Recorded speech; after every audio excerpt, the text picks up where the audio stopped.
Dubai के crown prince Sheikh Hamdan बिन मोहम्मद का India का दौरा। जितनी भी मुस्लिम कम्युनिटी है यूएई के अंदर, उनको इसके खिलाफ प्रोटेस्ट करना चाहिए। हमारा बिजनेस सेटअप है नवाफिस के नाम से, हम खुद भी उसके प्रोटेस्ट में शामिल हैं। तो आप इसको प्रॉपर प्रोटेस्ट करें ताकि मुस्लिम कम्युनिटी की वहां पर आवाज बन सके और जो पाकिस्तानी है इनकी वैल्यूज क्रिएट हो सके। ये जो दौरा है ये सिग्निफिकेंट पहली वजह जो उसकी ये है कि नरेंद्र मोदी जो है वो इतने स्मार्ट हैं कि वो जो यूए की नेक्स्ट लीडरशिप के साथ भी आपने ताल्लुकात रखना चाहते हैं। एक वक्त था कि सऊदी प्रिंस जो है वो यहाँ पे आके कहता था कि मिस्टर प्रेसिडेंट मैं पाकिस्तानी सफीर हूँ आपका सऊदी अरब में, ठीक है ना। और आज वो आपसे मिलने का रवादार नहीं है। 90s में ना वो भी IMF के पास गए, उन्होंने $बिलियन लिए, उनके हालात भी हमारे जैसे हो गए। ठीक है, यहाँ पे मुझे अच्छी तरह याद है जब हम बचपन में थे या स्कूल लेवल पे थे, हमें ये बताया जाता था इंडिया में गुर्बत बहुत है, वहाँ पे वॉशरूम नहीं है, वहाँ पे लोग झोंपड़ियों में सोते हैं। आज उन्हीं लोगों के लिए हम कह रहे हैं उनके साथ तो कंपैरिजन बनता नहीं। जिस तरह के ताल्लुकात उनके पुरानी लीडरशिप से हैं, यानी कि राशिदुल मखदूम, शेख राशिद मखदूम जो हैं, जो उनके वालिद हैं, जो कि दुबई के क्राउन प्रिंस शेख हमदान बिन मोहम्मद के जो वालिद हैं, उनसे भी ताल्लुक है नरेंद्र मोदी का, और उनके बेटे से भी ताल्लुक है। आपके बिजलियों के बिलों पे बच्चे लोग खुदकुशियां कर रहे हैं, बच्चे भूख से मर रहे हैं, उसके लिए आप नहीं निकलते हो। 50 रुपए की टी शर्ट के लिए आप लोग मार रहे हो, खींच रहे हो, मर रहे हो। तो ये कौम ही ऐसी है। हमारी कौम का एक एक बंदे को जरूरत है कि अपने अंदर देखे कि मैं क्या डिजर्व करता हूँ। इंडिया का लिविंग स्टैंडर्ड, इंडिया के आप एजुकेशन लेवल चेक करें, उनके आप पोलाइटनेस चेक करें। उनके लोग जब टीवी आके इंटरव्यू देते हैं, क्रिकेटर्स, उनको बोलने की तमीज होती है। हमारों को ना बोलने की तमीज है, ना कोई तालीम। आज बांग्लादेश हमसे ऊपर जा रहा है, इंडिया IIT ठीक है वो हमसे ऊपर जा रही है। हमारे इधर IT का स्कोप आता है। ये इधर 1.5 महीने से आपने नेट का देखा है, फाइवर पे हमें कोई काम नहीं मिल रहा, guru.com पे हमें नहीं मिल रहा। सिर्फ हमें वो क्या समझ रहे हैं कि ये है सी, जिस माथे पे सी लिखा हुआ है पाकिस्तानियों के, ये सिर्फ किसकी वजह से ये हमारी गवर्नमेंट। मैं इमोशनल क्यों ना हूँ? कोई तो इंसान बोले, सारी उम्र गूंगे ही रहना है, आपने बोलना नहीं है। आपका हमसाया तरक्की करता जा रहा है, आपके उसके ताल्लुकात बढ़ते जा रहे हैं, आप वैसे इंडिया को दुश्मन समझते हो, कहते हैं ये हमारा पानी बंद करता है, हमारा ये करता है। तो आप क्यों नहीं अपने पाँव पे खड़े होते? क्या इंडिया के पास यह क्या सोमनाथ के मंदिर हैं? और इंडिया के पास कौन से खजाने हैं? यही लोग हैं। जितने वसाइल पाकिस्तान के पास हैं, इतने इंडिया के पास नहीं है। अगर ये पाकिस्तान इंडिया के पास होता, इस टाइम सुपर पावर इंडिया होता, पहले नंबर पे होता, हिंदुस्तान पहले नंबर पे होता। हमारे पास वसाइल होने के बावजूद भी हमने हाथ पांव IMF के बांधे हुए हैं। ना अपना हम सोना निकालते हैं, ना अपना ऑयल निकालते हैं, कोई चीज नहीं, ना कुछ निकालते हैं, सिर्फ लोगों को निकालते हैं। निकल जाओ पाकिस्तान से। जय दोस्तों, जय श्री राम। दुबई के crown prince Sheikh Hamdan Ahmed Mohammed Al Maktoum 8-9 अप्रैल को भारत की यात्रा पर आ रहे हैं। वे प्रधानमंत्री नरेंद्र मोदी से मुलाकात करेंगे। उनकी विदेश मंत्री S जयशंकर और रक्षा मंत्री राजनाथ सिंह जी के साथ भी है बैठक और कार्यक्रम है। इसके अलावा मुंबई में एक व्यापार सम्मेलन में भी भाग लेंगे।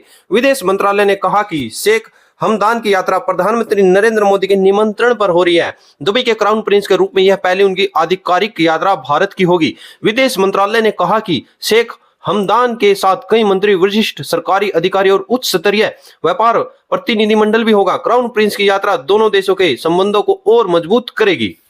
ये जो आप देखें ना, ये यंग 43 इयर्स ओल्ड ये यंग लड़के, ये मैं कहूंगा इसको, जिस तरह अपने आप को इसने स्मार्ट रखा हुआ और सारा, ये आ रहे हैं अभी। और आप अगर इनकी पोजीशन देखें तो ये सिर्फ और सिर्फ इसलिए आ रहे हैं क्योंकि नरेंद्र मोदी ने इनवाइट किया हुआ है।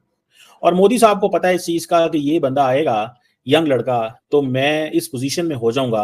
अच्छा, नरेंद्र मोदी के ये गेस्ट हैं भारत के अंदर, अहमियत उनको दी जा रही है बहुत ज्यादा, और सिर्फ एक ही वजह है कि किस तरह पाकिस्तान को आउट मैनूवर करना है मिडल ईस्ट के अंदर, पाकिस्तान को आउट स्मार्ट करना है मिडल ईस्ट के अंदर। हम सऊदी अरब हो, यूएई हो, GCC की जितनी भी लीडरशिप हो, उसको हम सिर्फ और सिर्फ इस एंगल से देखते हैं कि यार ये लोग जो है ना, ये यंग लड़के हैं, तो बस ठीक है, हम जब जैसे हमें पिछले पैसे देते थे, हमें ये भी इसी तरह लोन देते रहेंगे, कर्जे देते रहेंगे।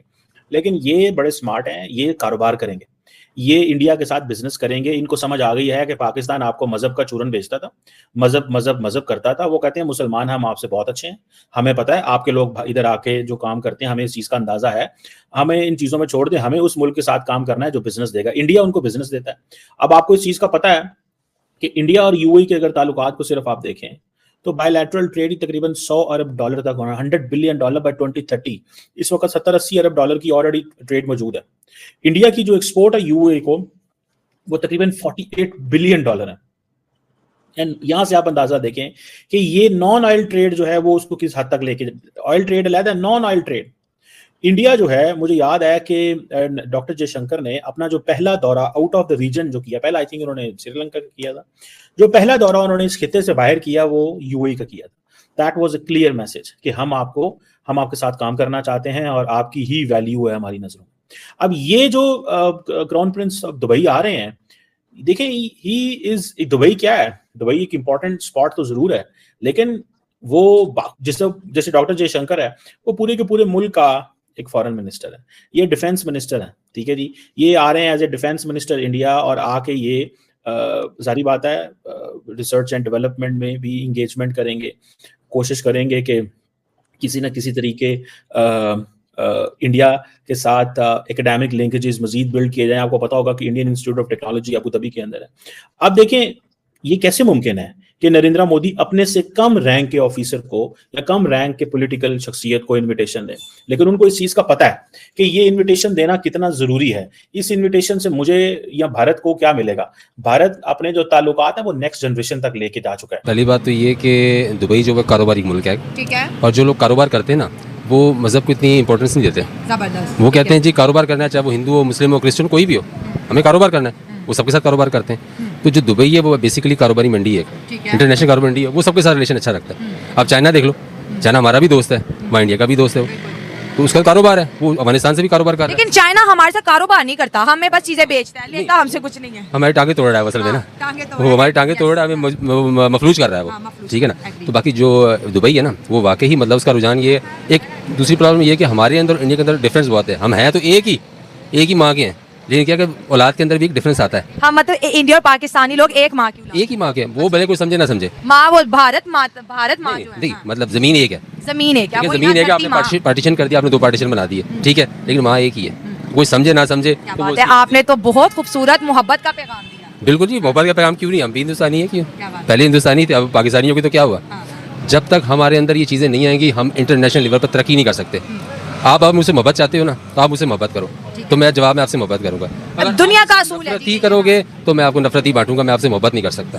तो दोस्तों आप लोगों ने देखा वीडियो के अंदर, पाकिस्तान के प्रधानमंत्री यूएई है, दुबई है जो है मांगने जाते हैं, और यहां भारत के अंदर है जो व्यापार लेकर खुद आ रहे थे। और उससे भी ज्यादा जो जलन है वो ये है कि जो मोदी साहब हैं वो उनके लीडर बड़ों के साथ तो अच्छे संबंध थे, जो नए आगे ताल्लुकात कायम होने जा रहे हैं भारत के, वो उनके जो बेटे हैं, जो वारिस हैं उनके साथ भी है भारत के जो है ताल्लुकात बड़े जबरदस्त हैं, जो ऊंचाइयों पर मकाम है जो छू रहा है। देखिए 2026 है, अभी नहीं पकड़ेंगे जो ये युद्ध चले हुए हैं, रशिया का ला लो, यूक्रेन का लगा लो, तो 2026 से पहले हैं मोदी साहब की जो ये यात्राएं चल रही हैं। और एकमात्र एक ऐसे दुनिया के एक लीडर है जो यहाँ पर पुतिन साहब से मिल रहे हैं, जेलेंस्की से भी मिल रहे हैं, इजराइल भी जा रहे हैं, फिलिस्तीन भी जा रहे हैं। तो जो मिड का रोल भारत अदा करेगा ना, वो एक उभर कर जो पावर भारत की आ रही है, और जो 47 का सपना है 2047 का पीएम मोदी साहब लेके चले हुए हैं विकसित भारत का, वो अब दूर नहीं नजर आ रहा है। क्योंकि आज तमाम, अभी ट्रंप की बातें ले ले, अमेरिका के अंदर अभी जो है अमेरिकन सड़कों पर निकले हुए हैं, क्योंकि जो दुनिया पर टैरिफ कर लगाए हैं जो ट्रंप ने, उनको लेकर अभी ट्रंप को सोचने पे मजबूर होना पड़ेगा। क्योंकि न सिर्फ चलो हमारे ऊपर, चीन के ऊपर कर लगे हैं जो देशों के ऊपर, न सिर्फ हमारे बल्कि जो यूएसए है उसके अंदर भी है लोग महंगाई से हैं जो जूझ रहे हैं, तो मजबूरन होकर वो सड़कों पर निकले हैं। तो जो उभरती हुई पावर है उसको लेकर पाकिस्तान बिलबिला उठे हैं, परेशान हो चुके हैं। बाकी आपकी क्या राय है कमेंट सेक्शन में? जय हिंद, जय भारत, जय श्री राम।